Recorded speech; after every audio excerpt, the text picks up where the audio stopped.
The Trump administration has labelled Pakistan, China, Saudi Arabia and 7 others as countries of particular concern for having engaged in or tolerated systematic violation of religious freedom. Pakistan, however, has outrightly rejected the U.S. State Department's pronouncements. In an official release, the Secretary of State of the U.S., Mike Pompeo, said, and I'm quoting, "On November 28th, I designated Burma, Myanmar, China, Iran, North Korea, Pakistan, Sudan, Saudi Arabia, Tajikistan and Turkmenistan as countries of particular concern under the International Religious Freedom Act for having engaged in or tolerated systematic, ongoing and egregious violations of religious freedom." But Pakistan was quick to respond and released a statement from which I'm quoting now. Pakistan is a multi-religious and pluralistic society where people of diverse faiths and denominations live together. Around 4% of our total population comprises citizens belonging to Christian, Hindu, Buddhist and Sikh faiths, ensuring equal treatment of minorities and their enjoyment of human rights without any discrimination is the cardinal principle of the Constitution of Pakistan. That's the defense that came in from the leadership there. The U.S. State Department also designated the Al-Nusra Front, Al-Qaeda in the Arabian Peninsula, Al-Qaeda, Al-Shabaab, Boko Haram, ISIS, Khorasan and the Taliban as entities of particular concern, observing that in far too many places across the globe, individuals continue to face harassment, arrests or even death for simply living their lives in accordance with their beliefs. Pompeo asserted that the U.S. will not stand by as spectators in the face of such oppression.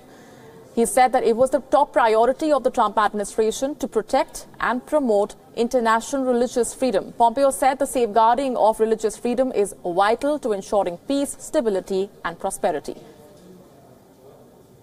But the issue is far more serious. Religious minorities are faced with discrimination regularly in Pakistan. At the time of partition, religious minorities constituted over 20% of Pakistan's population, but the number of religious minorities has now dropped to 3% as of today. That's in the last 71 years. And those religious minorities who have braved their circumstances and escaped persecution in the country have limited freedom to practice their religion.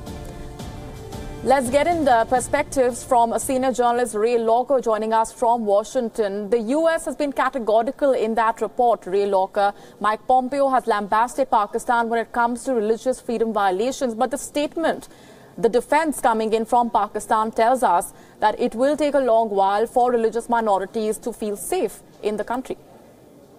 Oh, it'll take decades. I mean, obviously, this is a problem that's 71 years in the making since partition.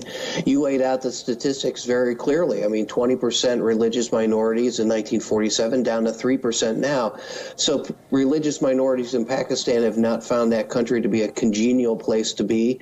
And that's something that was picked up on in this latest report. And this is a change from last year where Pakistan was kind of one step below, now has been elevated to, you know, the ranks of Saudi Arabia and China as a place that's not conducive to religious freedom. Indeed. What does this really also tell you about the relationship between U.S. President Donald Trump and Pakistan Prime Minister Imran Khan? There have been several low points, but this is another embarrassment coming in for Pakistan from the U.S., which is already under tremendous global pressure in the light of course, facing action from the global terror financing watchdog FATF as well. Absolutely. Look, this is one of the few things that the Trump administration has been very consistent on. They have steadily ratcheted up the pressure on Pakistan with the religious freedom announcement, with steps on military aid, other foreign policy initiatives. We continue to engage Pakistan as a country. It's vital to U.S. interests in that region, but clearly the Trump administration has lost patience with Pakistan, as have many other previous administrations, but this is the most consistent action we've seen in the last few years. But in terms of the global standing for Pakistan as well, is this a worrying time, and is this high time that the administration there at least responds to that pressure? Well, obviously, being in the leadership in Pakistan is a tough place to be. It has been for years. You're trying to balance the strong, Islamist influence in the country with protecting religious freedoms for minorities, and the religious minorities will often come out on the losing end. But we've seen examples like in the Asia Bibi case, where she was released from prison and there was a backlash against that. Pakistan is trying to play it both ways, and it's having a very difficult time. And I don't know if whatever they do will be met with, widespread international approval. All right, we're going to leave it there for the moment. Ray Locker, appreciate as always for joining us on the broadcast this evening.